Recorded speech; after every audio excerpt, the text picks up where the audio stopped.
Good evening and welcome. I'm Vincent Makori. This is Africa 54. America's top diplomat, Secretary of State John Kerry, held talks with top government officials in Djibouti on Wednesday.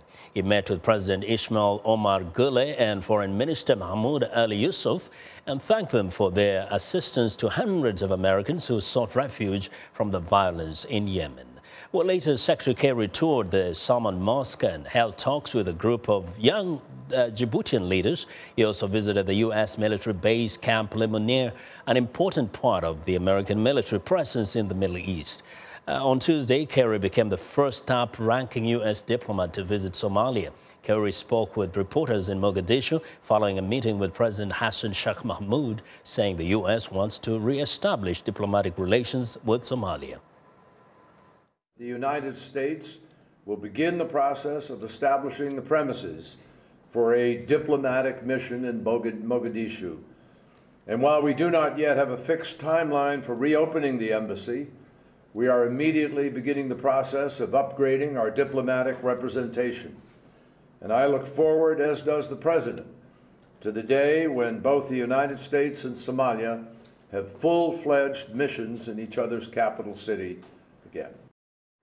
Well, the U.S. Secretary of State heads to Saudi Arabia later Wednesday, and later in the week he travels to France for talks on regional security and ceremonies marking the end of World War II in Europe. Well, for more on Secretary Kerry's visit to East Africa, VOA East Africa correspondent Gabe Joselow joins us on the phone from Nairobi, Kenya. Hello, Gabe.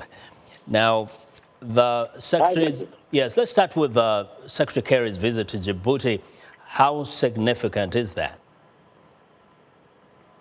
Well, Djibouti has been a particularly strong partner to the United States in its counterterrorism efforts. For one thing, the U.S. maintains a pretty sizable military base in Djibouti, Camp Lemonnier, where there are about 3,000 U.S. servicemen. It's also the base for a lot of U.S. drones, the same drones that patrol the skies over Somalia. So, it's quite significant and quite a crucial partner in the eyes of the United States.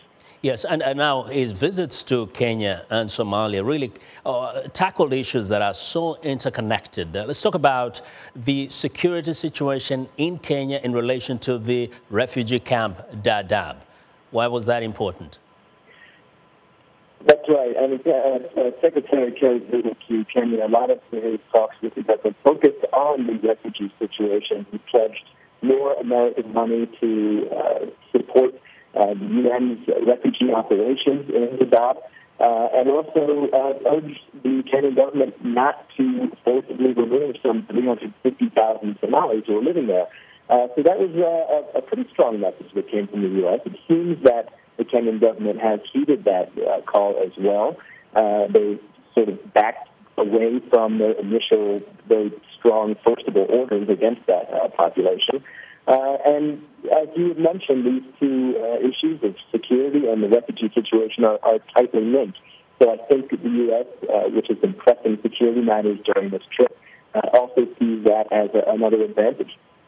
Now, very quickly on the Somalia issue, it looks like Somalia is almost back to the fold in international relations. Yes, this is a high-profile visit for Somalia, but at the same time, when John Kerry went there, he only could stay at the airport.